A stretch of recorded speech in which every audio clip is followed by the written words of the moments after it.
Hey, gentlemen, thanks for taking the time to join me. I'm looking forward to catching up, hearing how things are going. And with that, John, really just kick it over to you. If you can kind of start with any opening shots, and I'd like to lead in with where are we with negotiations? Where are we with direct negotiations? What's everything looking like? Hey, John. Thanks for taking time with us. We appreciate it. We appreciate you doing that. So we asked the NMB for permission to negotiate directly with the company without a mediator being present. The NMB gave us permission to do so, which we view as a very positive development. And we have been attempting to do just that. I would say that we have interacted multiple times with the company, multiple phone calls. We're waiting on some correspondence to come back from the company, and we're cautiously optimistic that we will probably be able to come to an accommodation both on the process and the subject. I would say, there are some subjects that lend themselves better to this venue or format as opposed to being in the presence of a mediator, and maybe things like work rules and deadheading and things such as that. This is a really uncharted territory for both parties, and that's why it's kind of taken our time to get our footing on this. But like I said, we believe I would say we're cautiously optimistic that we will be able to come to an agreement with the company on how to go forward. I know everybody would like to know a lot more detail, and we would love to supply a lot more detail, but we're actually at one of those junctures in the bargaining process where sometimes we just can't say things.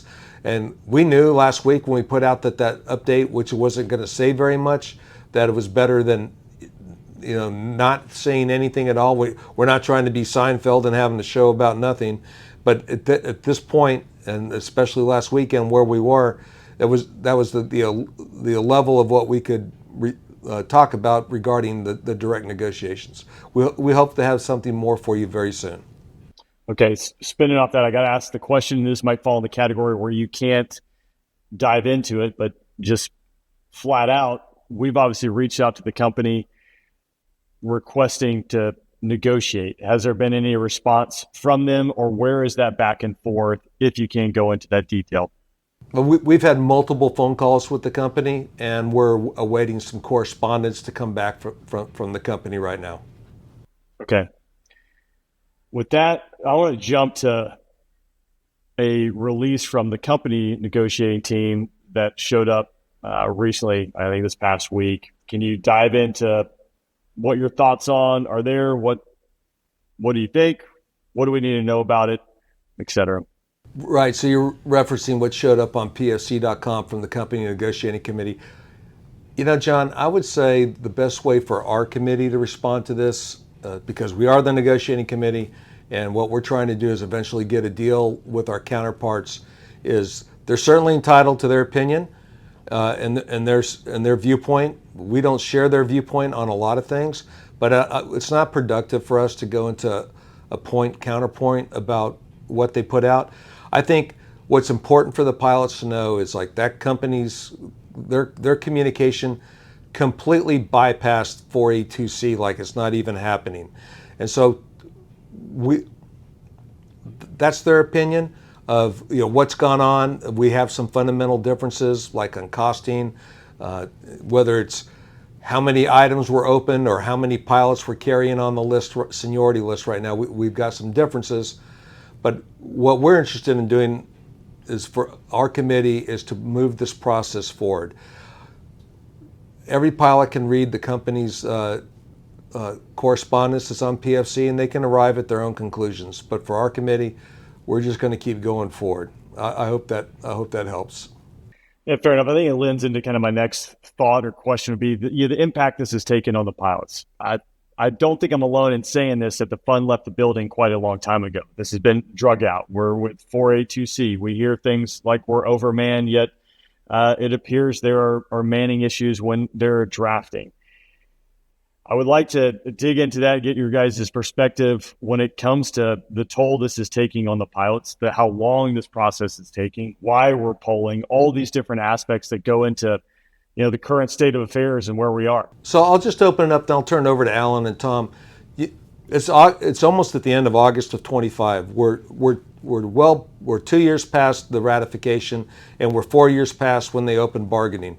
We're in a much radically different situation than we were 2 years ago and 4 years ago, and there's been just a whole lot of things that have happened throughout the whole airline industry. There's been a market shift in terms of the demand on pilots and new contracts. And I could go on, but I think it'd be best for everyone to hear from the other two guys on the committee. I do more than my fair share of talking. Alan, what do you have to say about this? Well, I think it's pilots are very aware of their environment. They're aware of their environment here, and they're very much aware of the environment elsewhere. And it's forcing a lot of guys at this airline to really reevaluate, the reasons why they came to FedEx versus what they're experiencing.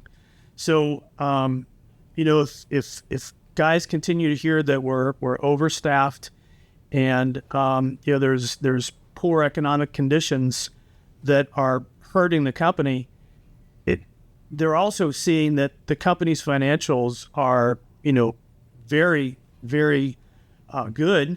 And if there's tremendous overstaffing, people are raising an eyebrow as to why the revisions and extensions are rampant, and draft calls. Those things just really don't line up. So the environment is challenging for us here, but the environment at other airlines is very promising, and it's potentially a tragic thing to start trying to chase whoever's best at the time. But it's been tough here for a while, and it's really forcing people to start looking to opportunities elsewhere. I was just going to add to John is the market's changing. A lot of our competitors, you don't see that their press releases or their claims saying there's such a downturn in the freight economy. We've heard this message over and over, but we don't hear that from our peers in the current industry. So those conditions actually drive things. And as John said, we're 3/4 of the way through the sinusoidal on the hiring now, or sine wave on the hiring. It's on the uptick, and pilots are starting to have decisions to make. Do I stay, go? Our goal is to make this place someplace that you enjoy working, you want to stay working, and you want to keep your career moving forward. Those are the things that we're trying to improve as a group. We don't want people leaving. We would rather see the pilots united, happy, and move forward. Well, I think, on that, what I was going to say is I think Alan and I are pretty close, and we both remember, when I got hired, it was shred your resumes. You won the lottery. There's nowhere else you want to be. And it felt like that. This is the place I wanted to be. This is the place I wanted my friends to be at. And it's really saddening to see just how fast it's pivoted. But again, we see what the market is out there, what other people are doing, what the standard is. And for some reason, there appears to be a disconnect between the messaging coming out with overstaffing and then billions and billions of dollars being spent on buybacks, et cetera. Well, I'll add, John, I think, you're spot on with that, feeling. I felt the exact same way. The day I got hired here was, one of the most memorable days of my life. But what our pilots are starting to feel and have been feeling for a long time is that other carriers have recognized the value that pilots are bringing to their enterprises, and they've written CBAs with work rules, retirement, and pay that is corresponding to the value that they bring to that operation. And guys here are feeling like they're being left behind. When you have underwhelming pay proposals and an inability to recognize work rules that have become the standard for the industry, that's what the expectation is. And when there's a constant feeling of the need to keep the status quo for whether it's flexibility or whatever it may be, it puts our pilots into a challenging spot. Yeah, so obviously we've seen what's going on at our peers and how they've established it. And then the other one of our peers that's out there, UPS and IPA, currently in negotiations. Do you guys have any updates for where IPA and their negotiations sit? John, that's a good question. I'll answer that. Captain Travis runs a really tight ship. Their negotiating committee is great. Their proposals do not get out to the membership. All their proposals, what they have communicated, are out currently on the table. They are bargaining. They've closed some pretty high dollar items with medical and benefits, and they're moving on to the other sections. Captain Travis has said, they could close this as soon as a couple months, as long as the company's willing to meet money or bring money to the table, or it could take a long time. It could take a year, year and a half if they don't want to bring money to the table and they want a hamstring. But that's in the company's court. So that's about where they are in negotiations. I mean, they're progressing right now. Their contract requires them to end up in mediation September 1st. 10 days prior to that, they petition NMB for that mediation. They have communicated to their pilots that they have met with the NMB resources. They've talked about the resources, and the NMB and the members of the NMB have granted them the permission to continue bargaining, kind of like what we have, and under the supervision of the mediator when the mediator can't be present. So they're headed down the same road. That's about where they're at. So time will tell if it's 2 months or if it's a year and a half or longer for them. Okay. So as we sit today, the way I read it is we're waiting for some correspondence to come back from the company. And we don't obviously know when that will happen, but that would trigger kind of the next part of this, whether or not they're willing to come to the table and negotiate. Is that a fair statement, an assessment of where we're at? It is, John. We should be receiving that correspondence probably before the week's out. And I sound a bit like a broken record, but we are cautiously optimistic. To us, this is it's important for this process to happen, because one thing is very clear: the passage of time is not helpful to either side right now. This has gone on for a long time, and as we approach 26, the legacy carriers all have a 4% step increase on 1/1/26, and so another 4%. And just for ease of reference, the top of scale wide body rate shifts from 465.13 to 484.99. So, the longer this goes on, and not just regards to, the APRP, because that is a function of, passage of time, although that'll certainly be a hard negotiated subject. But the hourly rates are shifting. We're losing people off the top. We have multiple retirements starting next month, including some of my closest friends. And we're starting to see people leave off the bottom, like, Alan was alluding to. And it's, the one thing about here, the fact that you have your pension, if you're vested, if you end up decide to leave, that pension's yours, and you can use that to augment some other your salary wherever you end up going. That's not what we want. Like Tom, I believe it was Tom said, we want everybody to stay here, but they've got to have a reason to stay here. And that's what the three of us and our support staff were trying to do is to arrive at a contract that will help change this cultural aircraft carrier around, because it is adrift right now, and it is heading towards a reef that's going to just inflict damage that might be irreparable. This is a really unique bargaining situation, because one, we're trying to make up two bargaining cycles effectively in one fell swoop with this contract.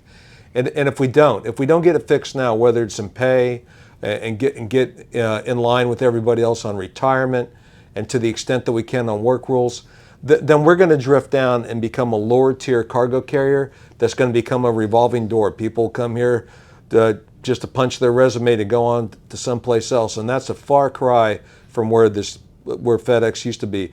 We don't want that. We want everyone to have a very successful career, and that's our desire to do that. And I would say that we can do that. We do need a willing partner. We're not whining about that. We're prepared to negotiate. And I hope that answered that question for you, John. It does. One kind of party shot I have heard a little bit of this that floats out there, and I'm curious about how your guidance and how you guys steer your efforts. I'm making some assumptions that, one, we do have industry standards out there that's pretty clear. As we've already alluded to, we know what's out there. You can read about it. But then also we have the polling aspect of it. I'm assuming this is where the data is coming from that you guys utilize in order to make decisions and guide the direction, as well as input, obviously input from the MEC. Is that a fair statement as well? Is there something I should know that we should know that's different? I'll let Alan take this one for starters. Yeah, it's an important point, John. You certainly can't. I've heard the term echo chamber, used a couple of times recently, and it's important that the negotiating committee is not in its own echo chamber.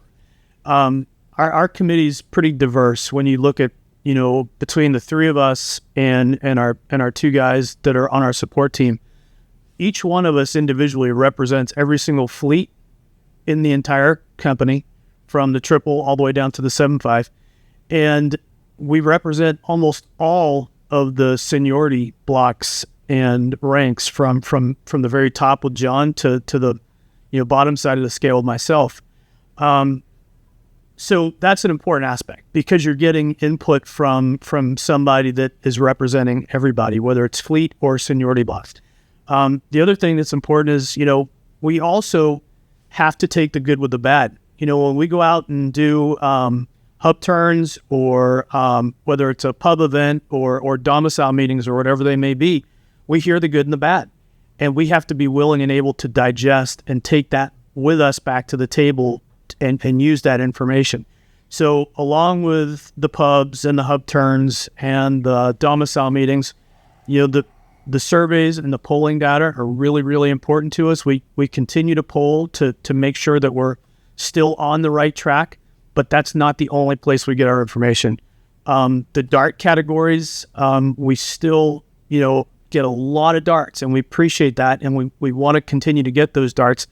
And it's a place for guys to express, what they feel, what they want, and really what they think about this whole process.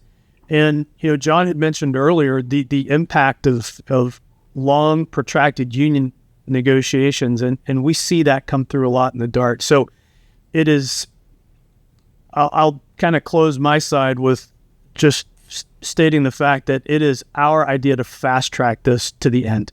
We want to do everything we can to, encapsulate as much of the directive that we've gotten and take that to the end, because it's gone on long enough.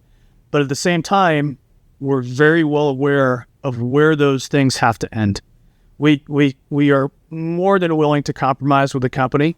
We are going to work hard to compromise with the company, but we will not capitulate to a point that we know we'll have something that won't make it past the muster of the MEC and the pilot group.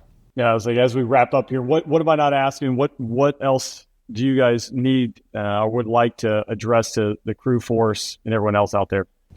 I would say this, John, speaking for Alan and Tom and I, this is a difficult negotiation. And like Alan just said, we are certainly willing to compromise. We're not going to capitulate, because, if we just go and say we're going to shell out and lower our ask to this just so we can complete the process, we know that process will either fail at the MEC level, and most certainly would fail out there with you and the rest of the pilots. So we're not dug in. There's a lot of rumors out there that are wholly inaccurate, and this is it's a very unique bargaining cycle for us because of the passage of time. Right, we're trying to make up two cycles that we can at once. There's this whole disposition of the legacy defined benefit plan, which is yet to be resolved. We understand where the company wants to go, and like we said, we are willing to negotiate. I'll just tell you that we have to the line pilots, you should know we have the full support. I have multiple conversations, or have had multiple conversations with Captain Ambrosi. Jason is very supportive of what we're trying to do.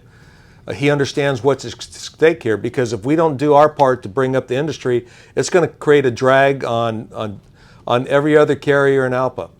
So our committee is completely committed to doing what's right by the pilots.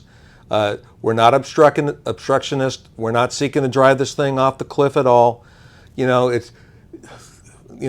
To put it in very basic John speak, I told you in the beginning that this wasn't going to be an armed carjacking over on Lamar, but at the other end of the spectrum, we're not going to be standing on a street corner holding up a sign, "We'll fly for food."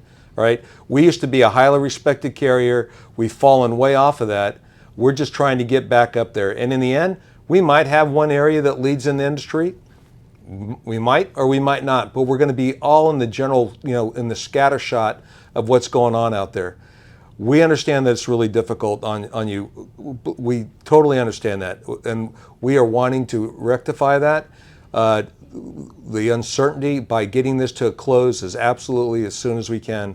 And we're hopeful that the direct negotiation process will be the springboard to let us take some baby steps to get back to that. And then, so when we do get a mediator, we're down to very economic, high impact sections, and it would be just a short order time and things would be able to be wrapped up. Do you guys have anything you want to follow on with that?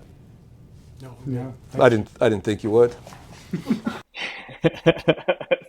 Such a great way to wrap it up. Yeah. Well, gentlemen, thanks for taking the time today. I appreciate you doing this. Thank you, John. Thanks, John. Have a good layover.